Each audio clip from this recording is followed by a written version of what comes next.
இன்னொரு செய்தி, இது எத்தனை பேருக்கு இது தெரியும், சில பேருக்கு தெரியும், சில பேருக்கு தெரியாதுன்னா, சமீப காலமாக இது இது இந்த அரசாங்கம் சம்பந்தம் இல்லாத ஒரு செய்தி. இது அது உங்களுக்கு தெரியப்படுத்தணும் தான். எனக்கு ஒரு ஆன்லைன் ஸ்கேம் சொல்றது.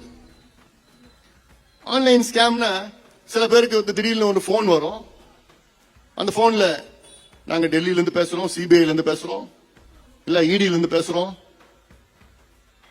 உங்களுக்கு ஒரு பார்சல் வந்தது, அந்த பார்சல்ல அதுல போதை பொருள் இருந்தது, போதை மாத்திரை இருந்து கண்டுபிடிச்சிட்டோம், உடனே நீங்க டெல்லிக்கு வரணும், உங்களுக்கு இப்ப நான் அது சம்பந்தமா டிஜிட்டல் அரெஸ்ட் வாரண்ட் நான் இஷ்யூ பண்றேன், அப்படியெல்லாம் சொல்லி பயம் கொடுத்தி ஏமாத்தி உடனடியாக அந்த காசு நீங்க அக்கௌண்ட்ல நீங்க போட்டா இந்த வழக்குல இருந்து நீங்க விடுவிக்கப்படுவீங்க. இப்படியெல்லாம் பல தொலைபேசி பல பேருக்கு போயிருக்கு. சில பேருக்கு இமெயில் வரும், உடனடியாக தொடர்பு கொள்ளனா உங்களுக்கு நாங்க கைது பண்ணிடுவோம். இப்படி எல்லாம் கிரட்டி அந்த போன் பேசுறவன் போன்ல பேசினா அவன் போன் பேசுறவன் பார்த்தா இன்ஸ்பெக்டர் போட்டு பின்னாடி போலீஸ் ட்ரெஸ் எல்லாம் போட்டு இருப்பான். அதை பார்த்தாலே நிறைய பேருக்கு பயம் வந்துடும். இதுல பல பேர் லட்சக்கணக்கில் கோடிக்கணக்கான பணத்தை இழந்திருக்கிறாங்க. கோடிக்கணக்கான பணத்தை ஏமாந்து இழந்திருக்கிறாங்க. அக்கௌண்ட்ல இருந்து போயிடுச்சுன்னா அவ்வளவுதான், முடிஞ்சு போச்சு. அதுக்கப்புறம் அக்கௌண்ட்ல இருந்து நீங்க போட்ட அடுத்த 10 நிமிடத்துல அக்கௌண்ட் டப்ப நாம ஒரு 1000 அக்கௌண்ட்ல மாத்தி எடுத்துட்டு போயிடறான். திருப்பி கிடைக்காது, பணம் கிடைக்காது. சில பேருக்கு போன் வரும், உன் பிள்ளைய நாங்க கைது பண்ணிட்டோம், இல்ல உன் பொண்ணை நாங்க கைது பண்ணிருக்கோம், ஏதாவது ஒண்ணு சொல்லி உடனே நீங்க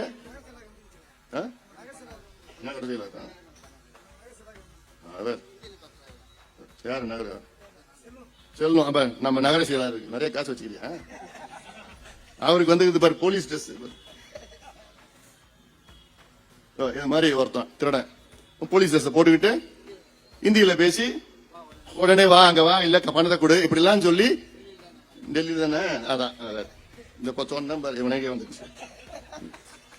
இது சீரியஸா நான் சொல்றேன். இது யாருமே ஒண்ணு பயப்படக்கூடாது. போன் மூலமா யாருமே உங்களை கைது பண்ண முடியாது. டிஜிட்டல் அரெஸ்ட் அப்படின்னு எதுவுமே கிடையாது. எதுவுமே நீங்க பயப்படாதீங்க. சில பேருக்கு என்னன்னா, நீங்க ஆபாச வீடியோ பாத்தீங்க, உடனே உங்களுக்கு கேஸ் போட்டோம், வழக்கு போட்டோம், இப்படி எல்லாம் மிரட்டல். சில பேருக்கு என்னன்னா வேற வகை, என்னன்னா வேணுமே ஒரு 10,000 ரூபாய் உங்க அக்கௌண்ட்ல போட்டுடுவாங்க. 10,000 ரூபாய் வேணுமே உங்க அக்கௌண்ட்ல போட்டுட்டு உடனே போன் பண்ணி, ஐயோ எங்க அப்பாவுக்கு வைத்தியம் பண்ண 10,000 ரூபாய் நான் தெரியாதமா உங்க அக்கௌண்ட்ல வந்துடுச்சு, வேற அக்கௌண்ட்ல போடுறது போல உங்க அக்கௌண்ட்ல வந்துடுச்சு, நீங்க அந்த பணத்தை எங்களுக்கு திருப்பி அனுப்பிச்சிடுங்கன்னு சொல்லுவாங்க.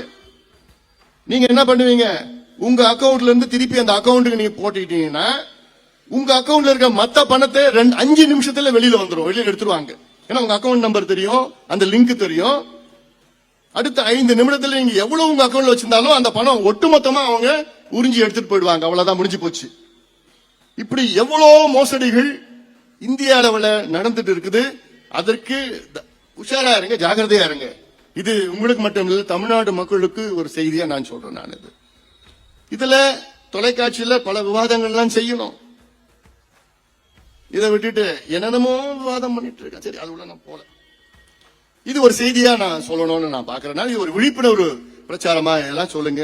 எந்த போன் வந்தாலும், எந்த இமெயில் வந்தாலும், யாரு ஒரு போன்ல பயன்படுத்தி எதை பண்ணாலும் அதை கண்டுக்காதீங்க. பயப்பட வேண்டாம். அப்படி உங்களுக்கு ஏதாவது ஒண்ணு இருந்தா கூட பக்கத்து காவல் நிலையத்துல போய் ஒரு புகார் கொடுத்து இது உண்மையா இப்படின்னு ஒரு நபர் இருக்கிறாங்களான்னு அதை தெளிவுபடுத்திங்க. அவ்வளவுதான், ஒண்ணுமே ஆக போறது கிடையாது. அதனால இது பல பேர் இதுல பாதிக்கப்பட்டிருக்கிறாங்க. ஏதாவது ஒவ்வொரு வருஷமும் இதுல கிட்டத்தட்ட 5000 கோடி ரூபாய் மக்கள் இழக்கிறார்கள். எவ்வளவு? 5000 கோடி ரூபாய். பெரிய ஸ்கேம். இதுல ஏமாற்று வேலை நடந்துட்டு இருக்குது.